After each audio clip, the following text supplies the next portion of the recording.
지금부터 제가 말씀드릴 숫자 하나 정신 바짝 차리고 들으셔야 합니다. 월세 1,300만 원. 네, 제대로 들으셨습니다. 한 달에 1,300만 원. 연봉이 아니고 전세금도 아니고 매달 나가는 월세가 1,300만 원입니다. 지금 여러분 표정 상상이 갑니다. 뭐라고? 1,300만 원? 그게 월세라고? 저도 처음 이 숫자를 봤을 때 화면을 2번 확인했습니다. 오타 아닌가? 130만 원의 오타 아닌가? 아닙니다. 정확히 월 1,300만 원입니다. 이 어마어마한 금액을 매달 30일마다 통장에서 빼가는 사람이 있습니다. 바로 개그맨 윤정수입니다. 개그맨이 월세로 1,300만 원을? 그럼 1년이면 1억 5천 넘게 월세로 나가는 거잖아. 10년 살면 15억이 그냥 사라진다고? 네, 맞습니다. 집 한 채의 값이 월세로 증발하는 겁니다. 더 놀라운 건 이게 신혼집이라는 겁니다. 결혼도 아직 안 했는데 약혼녀와 미리 들어가서 살고 있는 그 집이 월세 1,300만 원이라는 거죠. 도대체 무슨 집이길래? 방배동이면 비싸긴 하겠지만 그래도, 아니, 그 그래도를 훨씬 넘어섰습니다.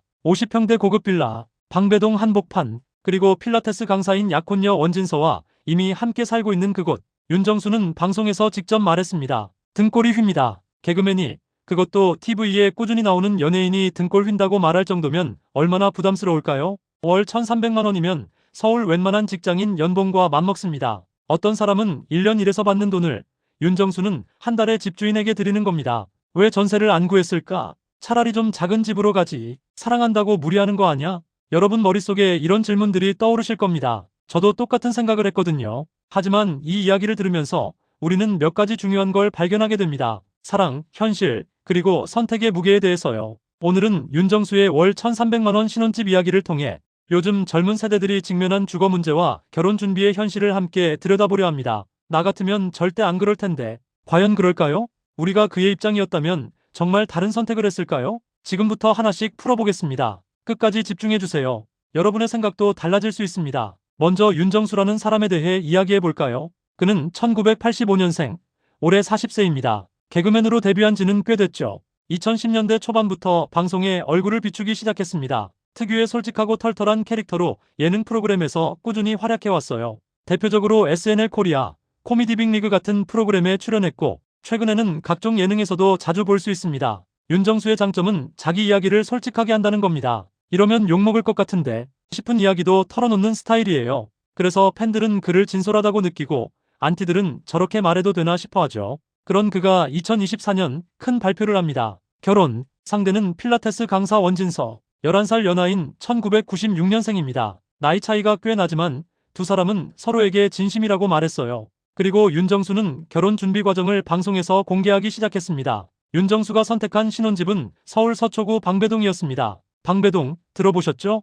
서울에서도 손꼽히는 부촌입니다. 교육 환경 좋고 교통 편리하고 주변 인프라도 잘 되어 있어요. 당연히 집값도 만만치 않죠. 그곳에 50평대 빌라, 50평이면 약 165제곱미터입니다. 꽤 넓은 공간이에요. 방 34개 정도 나오는 구조일 겁니다. 윤정수는 방송에서 이 집에 대해 이야기하며 원진서와 이미 함께 살고 있다고 밝혔습니다. 요즘은 결혼 전 동거가 그렇게 이상한 일은 아니죠. 서로를 더 잘 알아가고 생활 패턴을 맞춰보는 과정이니까요. 하지만 여기서 패널들이 물었습니다. 집은 전세예요? 월세예요? 윤정수가 잠시 뜸을 들이더니 대답했습니다. 월세요. 그리고 잠시 후 추가로 말했죠. 등골이 휜니다. 스튜디오가 웃음바다가 됐지만 사실 그 웃음 뒤에는 진짜 부담이 숨어 있었습니다. 그렇다면 월 1,300만 원이 정확히 어느 정도 수준일까요? 숫자로만 보면 감이 안 올 수 있으니 좀 더 구체적으로 비교해 볼까요? 2024년 기준 한국 직장인 평균 연봉이 약 4천만 원 정도입니다. 월급으로 환산하면 세전 약 330만 원 정도죠. 윤정수는 그 금액의 4배를 매달 월세로 내는 겁니다. 다른 방식으로 계산해 볼까요? 월 1,300만 원이면 1년에 1억 5,600만 원입니다. 10년 살면 15억 6천만 원. 이 돈이면 서울 외곽에 괜찮은 아파트 한 채를 살 수 있는 금액입니다. 그럼 왜 사지 않고 월세를 내? 당연한 질문이죠. 하지만 여기에는 몇 가지 이유가 있을 수 있습니다. 첫째, 당장 매매할 목돈이 없을 수 있어요. 방배동 50평대 빌라를 사려면 최소 20억 이상은 필요합니다. 대출을 받는다 해도 자기 자본이 상당히 필요하죠. 둘째, 유동성을 확보하기 위해서일 수 있습니다. 연예인은 수입이 불규칙합니다. 한 번에 큰 돈이 들어올 수도 있지만 일이 없으면 수입이 끊기기도 하죠. 목돈을 집에 묶어두는 것보다 월세로 내면서 유동성을 확보하는 게 나을 수 있습니다. 셋째, 투자 전략일 수도 있어요. 집을 사는 대신 다른 곳에 투자해서 더 큰 수익을 낼 수 있다고 판단했을 수 있습니다. 하지만 윤정수 본인이 등골이 휜다고 말한 걸 보면 아무래도 부담은 상당한 것 같습니다. 개그맨의 수입은 어느 정도일까요? 물론 사람마다 다르지만 윤정수 정도 경력과 인지도라면 한 달에 2, 3천만 원 정도는 벌 수 있을 겁니다. 좋은 달에는 4, 5천도 가능하고요. 그렇다면 월 1,300만 원 월세는 수입의 절반 정도를 차지하는 셈입니다. 일반적으로 재무 전문가들은 주거비가 수입의 30%를 넘지 않도록 권장합니다. 50%는 상당히 부담스러운 수준이죠. 더구나 월세 외에도 관리비, 생활비, 식비, 경조사비 등등 나갈 돈은 많습니다. 약혼녀와 함께 살면서 데이트 비용도 들 테고 결혼 준비 비용도 만만치 않을 겁니다. 그러니 등골이 휜다는 표현이 과장이 아닌 거죠. 그렇다면 왜 윤정수는 이런 선택을 한 걸까요? 방송에서 그는 이렇게 말했습니다. 원진서가 좋아하는 동네였고 우리 둘 다 마음에 들었어요. 사랑하는 사람과 함께 살 집, 첫 신혼집은 특별합니다. 평생 기억에 남을 공간이고 두 사람의 사랑이 시작되는 곳이니까요. 윤정수는 11살 연하의 약혼녀에게 좋은 환경을 만들어주고 싶었던 것 같습니다. 나이도 많은데 좋은 집에서 살게 해주고 싶다. 내가 벌 수 있을 때 최선을 다하자. 이런 마음이었을 거예요. 남자로서의 자존심이나 책임감도 있었을 겁니다. 40세 남자가 20대 여자와 결혼하면서 돈 없으니까 작은 집에서 살자고 하기는 쉽지 않았겠죠. 원진서는 필라테스 강사입니다. 건강하고 활동적인 직업이죠. 11살 연하지만 윤정수와는 서로 잘 통한다고 합니다. 방송에서 두 사람의 케미를 보면 정말 서로를 아끼는 게 느껴져요. 나이 차이가 있지만 그걸 뛰어넘는 애정이 보입니다. 원진서도 윤정수의 솔직하고 털털한 성격을 좋아한다고 했어요. 그리고 방배동 집을 고를 때도 함께 고민했을 겁니다. 이 정도 월세면 부담되는데, 하지만 여기가 정말 마음에 드는데, 두 사람은 고민 끝에 이 집을 선택했을 거예요. 사랑하는 사람과 함께할 공간, 그게 가장 중요했던 거죠.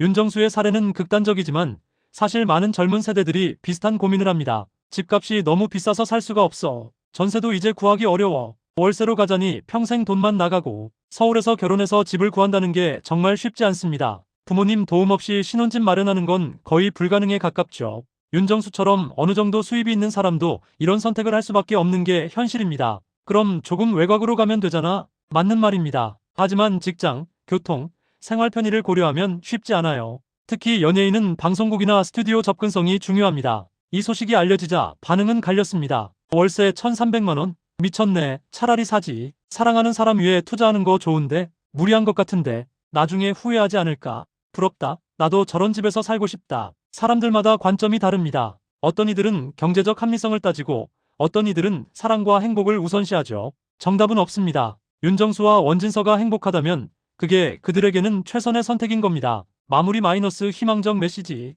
여러분, 오늘 윤정수의 월 1,300만 원 월세 이야기를 함께 들어봤습니다. 처음 들었을 때는 무슨 미친 짓이야 싶었을 수도 있습니다. 하지만 이야기를 들으면서 조금은 이해가 되셨을 거예요. 사랑하는 사람과 함께 살 집을 고르는 건 단순히 계산기 두드려서 결정할 수 있는 게 아닙니다. 마음이 가는 곳, 함께 웃을 수 있는 공간, 추억을 만들 수 있는 장소, 그런 것들도 중요하니까요. 물론 경제적 부담을 무시할 수는 없습니다. 윤정수도 등골이 휜다고 말했으니까요. 하지만 그는 그 부담을 감수하기로 선택했습니다. 사랑하는 여자와 좋은 환경에서 시작하기 위해서요. 우리가 그의 선택을 판단할 필요는 없습니다. 대신 응원할 수 있죠. 행복하게 잘 사세요. 좋은 추억 많이 만드세요. 나중에 더 큰 집으로 이사 가세요. 월 1,300만 원이 부담스럽다면 언젠가는 더 적절한 집으로 옮길 수도 있습니다. 중요한 건 지금 이 순간 두 사람이 함께 행복하다는 것, 그리고 윤정수가 사랑하는 사람을 위해 최선을 다하고 있다는 것, 그 마음만큼은 정말 아름답지 않나요? 여러분도 사랑하는 사람이 있다면 그 사람과 함께할 공간을 꿈꿔보세요. 꼭 비싼 집일 필요는 없습니다. 함께 웃을 수 있고 서로를 아낄 수 있는 곳이라면 충분합니다. 윤정수와 원진서의 결혼을 응원하며 두 분이 방배동 신혼집에서 행복한 추억 많이 만드시길 바랍니다. 그리고 언젠가는 그때 정말 등골 휘었는데 지금 생각하면 좋은 추억이야 하고 웃으며 이야기할 수 있기를 바랍니다. 오늘 이야기 여기까지입니다. 긴 시간 함께 해주셔서 감사합니다. 여러분 모두 사랑하는 사람들과 따뜻한 시간 보내세요. 감사합니다.